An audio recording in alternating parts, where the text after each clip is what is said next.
पांडे। विषय संस्कृत। प्रकरण संधि। संधि जानने से पहले हम संधि की परिभाषा समझेंगे। वर्णानां परस्परम विकृतिमत संधानम संधि। वर्णानां परस्परम विकृतिमत संधानम संधि अर्थात वर्णों का आपस में विकार सहित मिलना संधि कहलाता है। यहाँ विकृति का मतलब होता है वर्ण परिवर्तन। इस प्रकार दो वर्णों के मेल से जो विकार अर्थात परिवर्तन उत्पन्न होता है उसे संधि कहते हैं। जैसे रमाधन ईसह रमेशः। रम के बाद आ आया, इसके बाद ईसह आया, आ और ई का मेल से ए बन गया तो यहाँ पर हो गया रमेशः। अब स्पष्टीकरण के रूप में हम देखेंगे कि उपर्युक्त उदाहरण में रमा के माँ में विद्यमान आ तथा ईशः का ई मिलकर के ए वर्ण परिवर्तन हो गया। यह वर्ण विकार या वर्ण परिवर्तन ही संधि है। संधि के लिए अनिवार्य तत्व है संहिता। सूत्र करता है परः सन्निकर्षः संहिता, अर्थात दो वर्णों का अत्यंत सन्निकट हो जाना ही संहिता है। संहिता के विषय में व्याकरण शास्त्र में एक नियम प्रसिद्ध है। संहितैक पदे नित्या नित्या धातुपसर्गयो नित्या समासे वाक्ये तु सा विवक्षाम अपेक्षते। संहिता अर्थात संधि एक पद में नित्य होती है। जैसे नय धन अकह नायकः, औधन अकह पावकः, बोधन अनम भवनम। उपसर्ग और धातु में संहिता नित्य अनिवार्य होती है। जैसे निधन अवसत न्यवसत, प्रधन ऋक्षति प्रार्च्छति, अधिधन आगच्छति अध्यागच्छति। अब संधि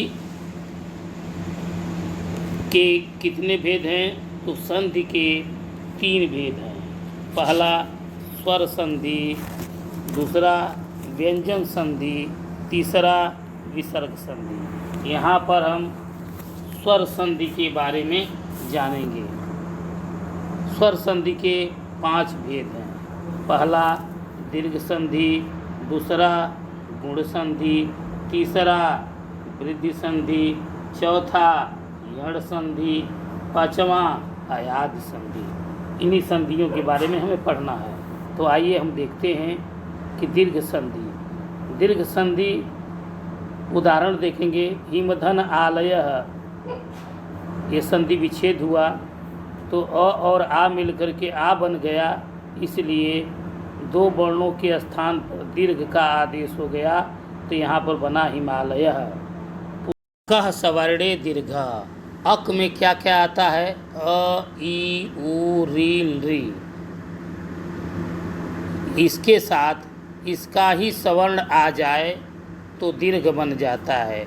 जैसे अ धन अ बराबर आ, ई धन ई बराबर बड़ी ई, ऊ धन ऊ बराबर बड़ा ऊ, री धन री बराबर बड़ी री। इस संधि को दीर्घ स्वर संधि कहते हैं। जैसे विद्याधन अभ्यासः विद्याभ्यासः, यहाँ पर आ धन अ बराबर आ हो गया है।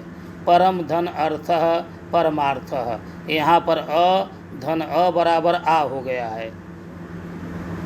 कवि धन ईश्वरः, कवि में ई है, ह्रस्व ई है और ईश्वर में दीर्घ ई है। दोनों मिला करके दीर्घ ई बन जाएगा, इसलिए कवीश्वरः बना। वधूधन उत्सवः, यहाँ पर वधु में ऊ की मात्रा है, ह्रस्व ऊ की मात्रा है तथा उत्सव में भी ह्रस्व ऊ की मात्रा है। दोनों ऊ मिल करके दीर्घ ऊ बन गया, इसलिए वधूत्सवः। देवधन आलयः देवालयः, यहाँ पर अ धन आ बराबर आ हो गया। विद्याधन आलय विद्यालय, अधन आ बराबर आ हुआ। इस प्रकार दीर्घ संधि हुई। इसका सूत्र पहले कहा जा चुका है कि अकह सवर्णे दीर्घ। अक का अर्थ होता है अयु रिलरी के पश्चात अयु रिलरी आए ह्रस्व या दीर्घ तो हर हालत में दीर्घ ही होगा।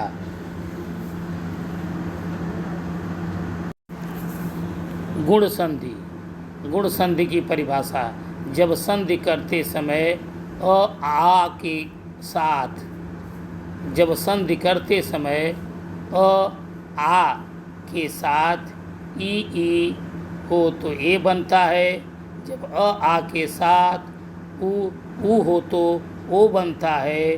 जब अ आ के साथ री हो तो अर बनता है। तो यह गुण संधि कहलाती है। जैसे महाधन ईसह, आधन ई बराबर ए, नरधन ईसह, अधन ई बराबर ए बराबर नरेशः, नरधन इंद्रः, अधन ई बराबर ए बन गया नरेंद्र। ज्ञान धन उपदेशः, अधन उ बराबर ओ बना तो ज्ञानोपदेशः। देवधन ऋषि, यहाँ पर अधन री बना तो इसके बाद अर हो जाता है तो देवर्षि हो गया, अर्थात देवधन ऋषि देवर्षि। इसका सूत्र है आद गुण, अर्थात अ आ के बाद ई उ और री आए तो क्रमशः ए ओ अर हो जाता है। इसे गुण संधि कहते हैं।